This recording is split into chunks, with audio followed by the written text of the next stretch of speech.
Samajwadi party के राष्ट्रीय अध्यक्ष अखिलेश यादव के भाई और यूपी में राज्य महिला आयोग की उपाध्यक्ष अपर्णा यादव के पति प्रतीक यादव के साथ धोखाधड़ी का मामला सामने आया। पुलिस के समक्ष दर्ज कराई गई प्राथमिकी में दावा किया गया है कि प्रतीक से करोड़ों रुपए की रंगदारी मांगी गई। सपा अध्यक्ष अखिलेश यादव के भाई प्रतीक यादव ने अपने साथ धोखाधड़ी की शिकायत दर्ज कराई है। प्रतीक यादव ने लखनऊ के गौतमपल्ली थाने में अपने जानने वाले कृष्णानंद पांडे नाम के शख्स के खिलाफ धोखाधड़ी और 5 करोड़ रुपए की रंगदारी मांगने की रिपोर्ट दर्ज कराई है। आपको बता दें कि गौतमपल्ली थाने में दर्ज कराई गई एफआईआर में प्रतीक का आरोप है कि कृष्णानंद पांडे ने उन पर पॉस्को की धाराओं के तहत मामला दर्ज कराने की धमकी दी है। एफआईआर में प्रतीक ने कहा है कि कृष्णानंद पांडे से उनकी मुलाकात वर्ष 2011-12 के दौरान हुई थी। एफआईआर में लिखा गया है, मुलाकात के दौरान कृष्णानंद प्रार्थी के जीवन शैली व व्यापार से अत्यधिक प्रभावित हुए और अनेकों बार प्रार्थी के पास व्यापार के प्रस्ताव लेकर आए। करीब 2-3 वर्ष में मेलजोल बढ़ाने और व्यापार के लिए प्रार्थी को दबाव देने पर प्रार्थी कृष्णानंद पांडे के प्रलोभन में आ गया और उसमें कृष्णानंद पांडे द्वारा एक प्रस्ताव प्रार्थी के समक्ष रखा गया कि लखनऊ के क्षेत्रफल के विस्तार को दृष्टिगत रखते हुए यदि प्रार्थी के सहयोग से कृष्णानंद पांडे कुछ भूमि शहीद पथ के आसपास अधिग्रहण कर ले, जिसकी वो भविष्य में उचित मूल्य पर बेचकर धन जमा कर सकते हैं। एफआईआर में आगे लिखा गया कि चूंकि कृष्णानंद पांडे पूर्व से ही रियल एस्टेट कारोबार से जुड़ा था, इस कारण प्रार्थी को उसने अपनी बातों में फंसा लिया। इस उद्देश्य से एक कंपनी की स्थापना 25 मई 2015 को की गई, जिसमें कृष्णानंद पांडे यूएस वेस्ट निदेशक थे।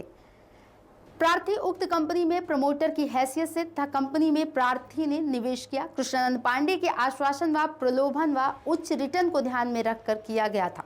एफआईआर में लिखा गया है, चूंकि प्रार्थी प्रतीक एक उद्यमी है और साथ ही सामाजिक कार्यों में निरंतर प्रतिभाग करता रहता है, इस कारण प्रार्थी ने मोनल इंफ्राटेक कंपनी की संपूर्ण जिम्मेदारियां कृष्णानंद पांडे को निष्पादित करने हेतु निदेशक नियुक्त कर दिया।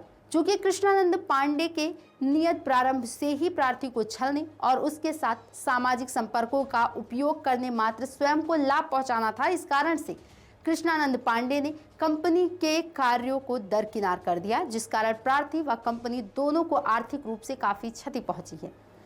साथ ही कृष्णानंद पांडे ने व्यक्तिगत लाभ प्राप्त कर सारा धन गबन कर लिया है। एफआईआर में आरोप लगाया गया है कि कृष्णानंद पांडे ने प्रार्थी के स्टाफ व लोगों से निकटता बढ़ा ली है, साथ ही प्रार्थी की अन्य व्यवसायों की जानकारी भी जुटा ली है। इसके पश्चात कृष्णानंद पांडे कभी अपनी आर्थिक स्थिति का हवाला देकर या तो अपने परिवार की झूठी विषम परिस्थितियों का हवाला देकर प्रार्थी से आए दिन आर्थिक मदद उधार लेने के रूप में लेने लगा, जिसके बाद में वापस करने का वादा भी किया था।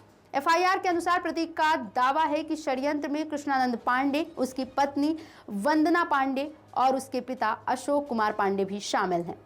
कोविड ग्रस्त होने के बाद जब प्रार्थी के स्वास्थ्य में थोड़ा सुधार हुआ और जब उसे सूत्रों से इस बात की जानकारी हुई कि कृष्णानंद पांडे एक असामाजिक अनैतिक चरित्र का व्यक्ति है, उसने मुझसे निकटता सिर्फ उसके सामाजिक कार्यों का दुरुपयोग करने की नियत से किया था। प्रार्थी ने जब कृष्णानंद पांडे की उसके कुकृत्यों से अवगत होकर हिसाब किताब मांगा तो कृष्णानंद पांडे ने पहले उसे टाल मटोल किया। बार बार पूछने पर केपी ने प्रार्थी को जबरन झूठे पॉस्को जैसे गंभीर मुकदमों में फंसाने की धमकी दे दी है।